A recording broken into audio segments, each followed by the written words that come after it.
بسم اللہ الرحمن الرحیم۔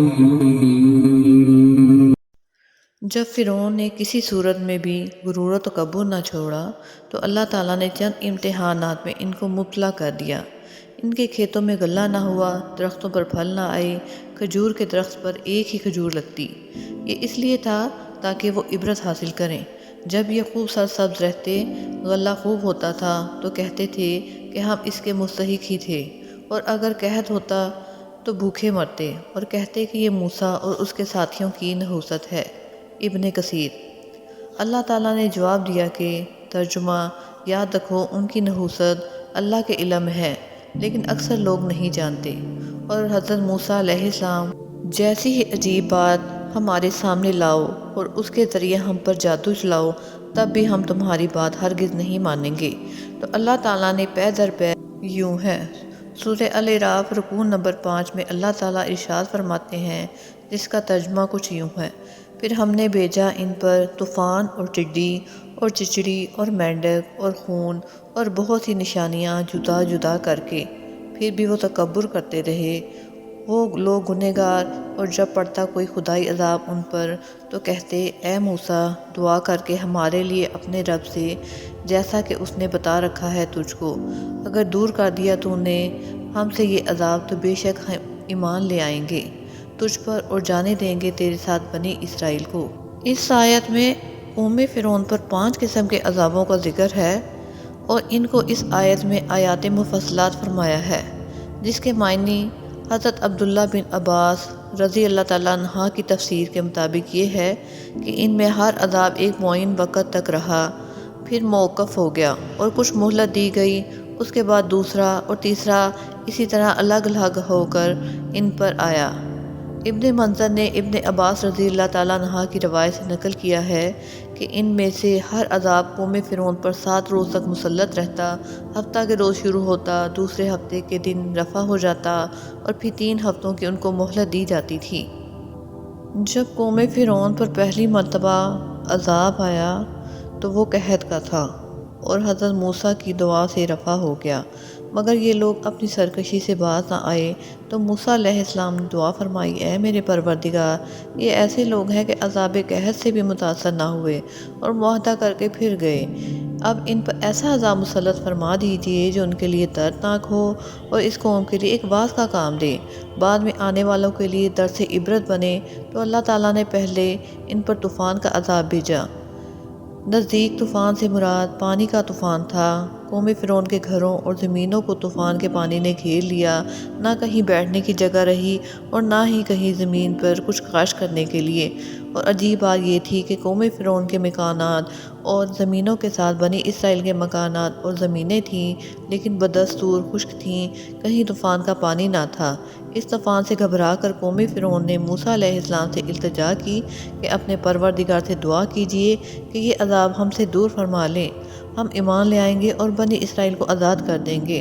حضرت موسیٰ علیہ السلام کی دعا سے یہ عذاب دور ہوا اور ان کی کھیتیں پہلے سے بھی زیادہ ہری بھری ہو گئیں۔ تو اب کہنے لگے کہ یہ در حقیقت عذاب نہ تھا بلکہ ہمارے فائدے کے لیے تھا، جس کے نتیجے میں ہماری زمینوں کی پیداوار میں اضافہ ہوا ہے، اس لیے موسیٰ علیہ السلام کا اس میں کوئی دخل نہ تھا۔ یہ کہہ کر سب اپنے عہد و پیمان نظر انداز کر رہے تھے۔ یہ لوگ 1 ماہ تک امن و عافیت سے رہے۔ اللہ تعالیٰ نے ان کو غور و فکر کرنے کے لیے مہلت دی، مگر یہ ہوش میں نہ آئے تو اب دوسرا عذاب ٹڈیوں کا ان پر مسلط کر دیا گیا۔ ٹڈی دل نے ان کے سب کھیتوں اور باغوں کو کھا لیا۔ بعض روایات میں یہ ہے کہ لکڑی کے دروازوں، چھتوں اور گھریلو سامان کو بھی ٹڈیاں کھا گئیں۔ اس عذاب کے وقت بھی موسیٰ علیہ السلام کا معجزہ سامنے تھا کہ سارا ٹڈی دل صرف قوم فرعون کے کھیتوں، باغوں اور گھروں پر چھایا ہوا تھا۔ اسرائیلیوں کے مکانات اور کھیت باغات وغیرہ سب محفوظ تھے۔ اس وقت بھی قوم فرعون چلا اٹھی، حضرت موسیٰ سے دعا کرنے کی درخواست کی اور پہلے کی طرح وعدہ کیا کہ ہم ایمان لے آئیں گے اور بنی اسرائیل کو آزاد کر دیں گے۔ موسیٰ علیہ السلام نے پھر دعا کی، یہ عذاب ہٹ گیا، مگر عذاب ہٹنے کے بعد انہوں نے دیکھا کہ ہمارے پاس اب غلے کا اتنا ذخیرہ موجود ہے، کیا ہم اسے سال بھر کھا سکتے ہیں؟ تو وہ پھر سرکشی اور عہد کشی پر آمادہ ہو گئے، نہ ایمان لائے اور نہ ہی بنی اسرائیل کو آزاد کیا۔ کمل 1 مہینہ پھر اللہ تعالیٰ نے ان کو مہلت دی، پھر اس مہلت کے بعد تیسرا عذاب کمل کا مسلط ہوا۔ لفظ کمل اس جوں کے لیے بھی بولا جاتا ہے جو انسان کے بالوں اور کپڑوں میں پیدا ہو جاتی ہے، اور اس کیڑے کو بھی کہتے ہیں جو گلے کو لگ جاتی ہے، جس کو گھن کہا جاتا ہے۔ کمل کا یہ عذاب ممکن ہے کہ دونوں قسم کے کیڑوں پر مشتمل ہو۔ گلے میں گھن لگ گیا اور ان کے جسموں اور کپڑوں میں جوؤں کا طوفان آ گیا۔ گلوں کا حال اس گھن نے ایسا کر دیا کہ 10 سیر گہیوں پیسنے کے لیے نکالیں تو اس میں سے 3 سیر آٹا بھی نہ نکلے، اور جوؤں نے ان کے بال، بھویں اور پلکوں تک کو کھا لیا۔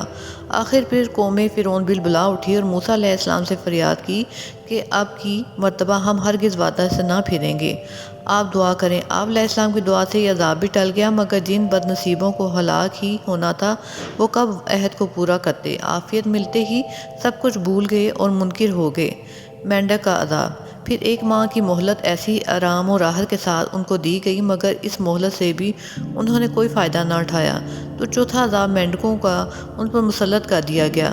اس کثرت سے مینڈک ان کے گھر میں پیدا ہو گئے کہ جہاں وہ بیٹھتے تو گردنوں تک مینڈکوں کے ڈھیر لگ جاتے، سونے کے لیے لیٹتے تو سارا بدن ان سے دب جاتا، ان کو کروٹ بدلنا ناممکن ہو جاتا، پکتی ہوئی ہنڈیا میں رکھے ہوئے کھانے میں ہر چیز میں مینڈک بھر جاتے۔ آخر اس عذاب سے تنگ آ کر سب رونے لگے۔ پہلے سے پختہ وعدوں کی طرح معاہدہ کیا تو بارگاہ الہی میں حضرت موسیٰ علیہ السلام نے ہاتھ اٹھا لیے اور اللہ تعالیٰ نے اس عذاب کو بھی رفع کر دیا۔ مگر جس قوم پر قہر الہی مسلط ہو اس کی عقل و ہوش و حواس کام نہیں دیتے۔ اس واقعے کے بعد بھی یہ لوگ اپنی ہٹ درمی پر قائم رہے اور کہنے لگے اب تو ہمیں اور بھی یقین ہو گیا ہے کہ موسیٰ علیہ السلام بڑے جادوگر ہیں اور یہ سب ان کے جادو کے کرشمے ہیں۔ خون کا عذاب۔ پھر 1 ماہ کی مہلت اللہ تعالیٰ نے عطا فرمائی، مگر اس مہلت سے بھی کوئی کام نہ لیا تو ان پر 5ویں عذاب خون کا مسلط کیا گیا۔ ان کے ہر کھانے پینے کی چیز خون بن گئی، کنوؤں سے، حوض سے، جہاں کہیں سے پانی نکالیں تو وہ خون بن جاتا، کھانا پکانے کے لیے رکیں تو وہ بھی خون بن جاتا۔ ان سب عذابوں میں حضرت موسیٰ علیہ السلام کا معجزہ مسلسل تھا کہ ہر عذاب سے اسرائیل محفوظ و مامون تھے۔ خون کے عذاب کے وقت فرعون کے لوگوں نے بنی اسرائیل کے گھروں سے پانی مانگا، جب تک ان کے ہاتھوں میں تھا تو پانی تھا، جب ان کے ہاتھوں میں گیا تو خون ہو گیا۔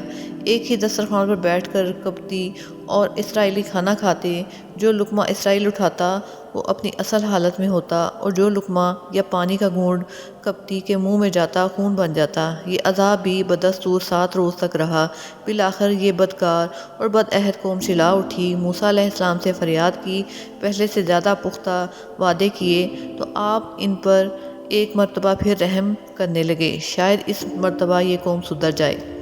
اس نیت سے بارگاہ الہی میں دعا کے لیے ہاتھ اٹھائے تو اللہ تعالیٰ نے اس مرتبہ بھی ان کو معافی دے دی اور عذاب ہٹ گیا۔ ادھر عذاب ہٹا، ادھر وہ حسب سابق اپنے وعدوں سے پھیرے اور اپنی ہٹ درمی پر جمے رہے۔ اس طرح یہ عذاب مسلسل ان پر آتا رہا، مگر یہ لوگ اپنی گمراہی پر قائم رہے۔ اسے قرآن کریم میں اس طرح کہا جاتا ہے، ترجمہ: انہوں نے تکبر سے کام لیا اور یہ لوگ بہت عادی مجرم تھے۔ اس کے بعد چھٹے عذاب کا ذکر بھی آتا ہے۔ اس کو آیت میں رجس کے نام سے کہا گیا ہے۔ یہ لفظ اکثر طاعون کے لیے بولا جاتا ہے، چیچک وغیرہ وبائی امراض کے لیے بھی استعمال ہوتا ہے۔ تفسیر میں کہا گیا ہے ان لوگوں پر طاعون کی وبا مسلط کر دی گئی، جس میں ان کے 70,000 آدمی ہلاک ہو گئے۔ اس وقت بھی ان لوگوں نے فریاد کی اور پھر دعا کرنے پر یہ عذاب ہٹا، اور پھر بدستور ان لوگوں نے عہد شکنی کی۔ اتنی مسلسل آزمائشوں اور مہلتوں کے بعد جب ان میں سے کوئی احساس پیدا ہی نہ ہوا تو اب آخری عذاب آ گیا کہ سب کے سب اپنے مکان، زمین اور دیگر چیزیں چھوڑ کر موسیٰ علیہ السلام کے تعاقب میں نکلے اور بالآخر درہ کلثم کا لقمہ بن گئے۔ اس قدر پے در پے عذاب آنے کے بعد بھی ان کی سرکشی میں کمی نہ آئی اور انہوں نے سوچا کہ کہیں لوگ حضرت موسیٰ علیہ السلام پر ایمان نہ لے آئیں۔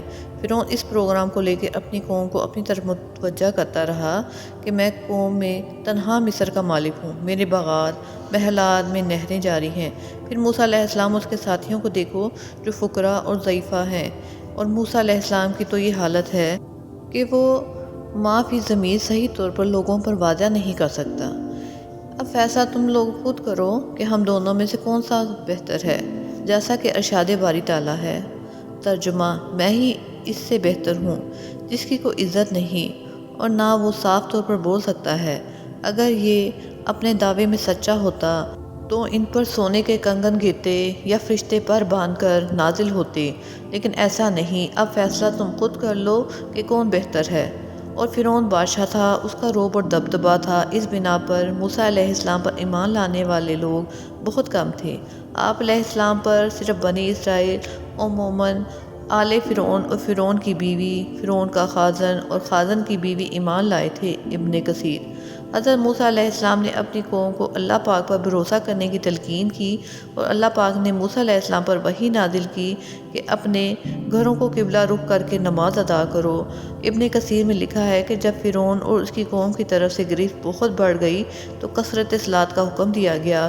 اس طرح اللہ تعالیٰ کی مدد بہت جلد آ پہنچی، چنانچہ مدد آ پہنچی۔ بالآخر کلیم اللہ نے اللہ سے فریاد شروع کر دی کہ الہی، اتنے کھلے معجزات اور نشانیوں کو اور اس طرح پے در پے عذاب کو دیکھ کر بھی فرعون نہ مانا، یا الہی اب اس کا ایک ہی راستہ ہے کہ اس کو اپنی قدرت کاملہ سے ہلاک کر دے۔ ارشاد باری تعالیٰ۔ ترجمہ۔ اور موسیٰ نے کہا، اے ہمارے رب، تو نے فرعون اور اس کے سرداروں کو دنیا کی زندگی میں بہت کچھ سامان، آرائش اور طرح طرح کے مال اس لیے دیے ہیں کہ وہ لوگوں کو تیری راہ سے بے راہ کر دیں۔ اے ہمارے رب، ان کے مالوں کو ملیہ میٹ کر دے اور ان کے دلوں کو سخت کر دے جب تک دردناک عذاب نہ دیکھ لیں، اس وقت تک ایمان نہ لائیں۔ اللہ تعالیٰ نے آپ کی دعا سن لی اور فرمایا کہ اب ثابت قدم رہنا، اب اس کے بارے میں خود فیصلہ کروں گا۔ فرمایا، تم دونوں کی دعا قبول کر لی گئی ہے، تم دونوں اپنے حال پر ثابت قدم رہو اور ان لوگوں کی راہ نہ چلنا جو علم سے محروم ہیں۔